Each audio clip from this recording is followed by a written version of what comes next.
Mesdames et messieurs, c'est toujours un plaisir de vous retrouver sur L2A TV pour la session de l'information du soir. Cette semaine, les candidats au baccalauréat session de juin 2004 se sont confrontés aux épreuves écrites. Restez avec nous pour en savoir plus sur le déroulé. Promouvoir l'agriculture familiale au Bénin, tel est le principal objectif de l'ONG MAP Afrique qui a lancé ce 21 juillet à Parakou un projet. Restez avec nous pour avoir les détails. Également dans l'international. Mesdames et messieurs, bienvenue à ce journal. Je vous le disais tantôt, promouvoir l'agriculture familiale au Bénin, tel est le principal objectif de l'ONG MAP Afrique qui a lancé ce 21 juillet à Parakou un projet qui doit impacter environ 400 familles et des centaines de producteurs. Le projet est dénommé Promotion de nouveaux comportements alimentaires au profit de l'agriculture. Les coopératives et les structures privées intervenant dans le jardinage, l'élevage et la transformation agroalimentaire étaient présents au siège de l'ONG MAP Afrique ce vendredi 21 juin. Comme la mairie, le RENACA, l'agence de normalisation et de métrologie, ils sont venus participer au lancement du projet dénommé Promotion de nouveaux comportements alimentaires au profit de l'agriculture. Ensemble, nous allons investir dans la formation, les structures de vente et des campagnes de sensibilisation afin d'atteindre 3 objectifs. Augmenter les revenus des familles, protéger l'environnement et renforcer la sécurité alimentaire locale. En promouvant de nouveaux comportements alimentaires, nous créons un avenir durable et prospère pour le Bénin et plus particulièrement pour la commune de Parakou. C'est un projet qui nous concerne tous. C'est une opportunité unique de construire ensemble une société plus juste, plus équitable et plus respectueuse de notre environnement. MAP Afrique est une ONG humanitaire et de développement. Acti-France, la Fondation de France, le Comité français pour la solidarité internationale et l'Agence française de développement sont les partenaires de ce projet à travers lequel un point d'ancrage peut être créé pour une synergie d'action. Et en ce qui concerne la sécurité alimentaire, c'est un élément important de ce cadre logique-là. Et c'est un indicateur qui tient à cœur à nos bailleurs. Et c'est un plaisir pour nous d'être ici et de pouvoir rechercher les points d'ancrage pour des synergies possibles. Plus de 150 productrices et transformatrices seront outillées. Plus de 400 familles verront leurs conditions de vie améliorées dans l'exécution de ce projet qui incite la population à la consommation du Made in Bénin. Motif de satisfaction pour la mairie de Parakou. Nous allons réussir à nous sentir mieux. Et quand on se sent mieux, ça veut dire qu'on tombe peu malade. Tout simplement parce que nous mangeons propre.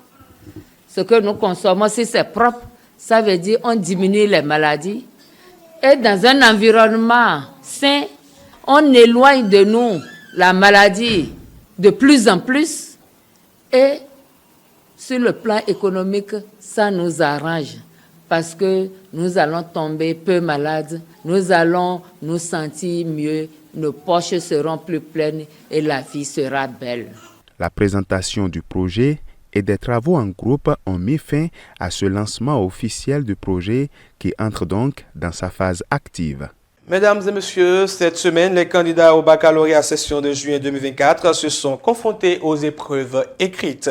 Après le lancement des épreuves écrites par une délégation conduite par le maire de la ville de Parakou et le représentant du préfet du Borgou, une équipe de votre rédaction est allée s'enquérir des conditions dans lesquelles les candidats ont été évalués. Démarré dans la matinée du lundi 17 juin 2024 sur toute l'étendue du territoire national, la phase écrite du baccalauréat session de juin 2024 a connu son épilogue ce mercredi 19 juin. Après 3 jours de composition, aucun incident majeur n'a été enregistré au centre de composition du CG Albarika qui avait abrité au premier jour des épreuves le lancement officiel dans la commune de Parakou. Pour 3 jours de composition, c'est du stress, il y a la pression. Mais nous sommes arrivés à terme des compositions sans incident. C'est un soulagement et cela est dû au bon comportement des surveillants qui ont travaillé avec nous. Tout s'est bien passé et sans incident majeur parce que pendant ces 3 jours de composition, on a constaté quelques cas de maladie que nous avons pu gérer avec le personnel soignant qui est mis à notre disposition. Seulement, c'est un seul candidat qui a abandonné pour raison de maladie. Dans ce centre de composition qui a accueilli les candidats de 2 séries, le bilan est donc satisfaisant. Au CG Al-Barika ici, nous avons 650 candidats inscrits. Et ces candidats sont répartis dans 23 salles de classe. Et il faut vous dire que nous avons abrité 2 séries, la série B et la série GD. Pour la série B, nous avons au total 407 candidats. Et pour le compte de la série GD, nous avons 243 candidats. Et sur les 650 candidats, nous avons constaté qu'il y a 36 absents au total. Et en plus du seul qui a abandonné, donc nous pouvons vous dire que tout s'est bien passé. Le taux d'absence est sensiblement 6%. Donc nous pouvons dire en majorité les candidats sont venus composer. Dans le rang des candidats, c'est un ouf de soulagement qui se laisse entendre. Bon, on se sent à l'aise, on remercie Dieu de nous avoir accompagnés du début jusqu'à la fin et de nous avoir permis de composer dans la santé. C'est une grâce de lui et les épreuves ont été abordables quand même. On peut espérer. Avec tout ce qu'on a fait, tout ce qu'on a fait et avec nos impressions quand on sort des classes, on peut espérer quelque chose de bien. Je dirais que je suis un peu relax maintenant, moins stressant. Et je vais dire que le début des épreuves n'a pas été facile pour moi parce que je n'étais pas en bonne santé, mais par la grâce de Dieu, ça va. Le bac est en poche. Pour leurs proches, venus les soutenir, un bon résultat est espéré. Tout comme tous parents, nous attendons la réussite avec peut-être bourse. Et peut-être boursière, ça nous fera beaucoup plaisir. Bon, on espère qu'ils puissent réussir à cet examen et surtout nous ramener la mention. La phase écrite des compositions de baccalauréat de juin 2024 ainsi achevée, place aux vacances en attendant les résultats qui viendront fixer chacun sur son sort.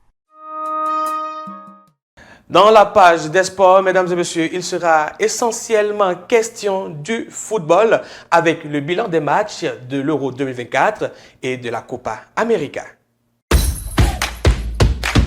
On parle essentiellement football, avec l'Euro qui bat son plein depuis quelques jours. Dans les rencontres d'hier, la Slovénie et la Serbie se quittent sur un score de parité, 1 but partout. Même résultat dans la rencontre Danemark-Angleterre. Dans le choc de la journée, l'Espagne prend le meilleur sur l'Italie 1-0. Un match qui a tenu toutes ses promesses. Ce soir, la Slovaquie et l'Ukraine s'affrontent à 14h dans le groupe E. À 17h, la Pologne et l'Autriche croisent les crampons juste avant Pays-Bas-France à 20h. D'une compétition à une autre, la Copa América a débuté dans la nuit d'hier avec la rencontre inaugurale entre l'Argentine et le Canada, match remporté par l'Albiceleste 2-0. Dans les rencontres de cette nuit, le Pérou et le Chili s'affrontent à 1h du matin. Un peu plus tôt à 23h, l'Équateur et le Venezuela seront aux prises.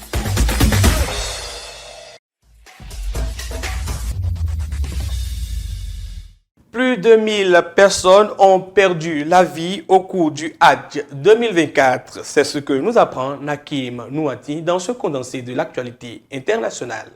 Cette semaine, le président Emmanuel Macron a accueilli le Forum mondial pour la souveraineté et l'innovation vaccinale ce jeudi au ministère de l'Europe et des Affaires étrangères dans le cadre de la Semaine mondiale de la vaccination. Ce forum, co-organisé avec l'Union africaine et l'Alliance du vaccin, a réuni des chefs d'État et des ministres venus de tous les continents ainsi que de représentants de la société civile et des laboratoires pharmaceutiques et instituts de recherche. À cette occasion, le président Emmanuel Macron a annoncé un projet d'$1 milliard pour combler les inégalités vaccinales constatées lors de la crise du coronavirus. Il a été rejoint par plusieurs dirigeants africains pour donner le coup d'envoi de ce projet visant à accélérer le déploiement des vaccins en Afrique.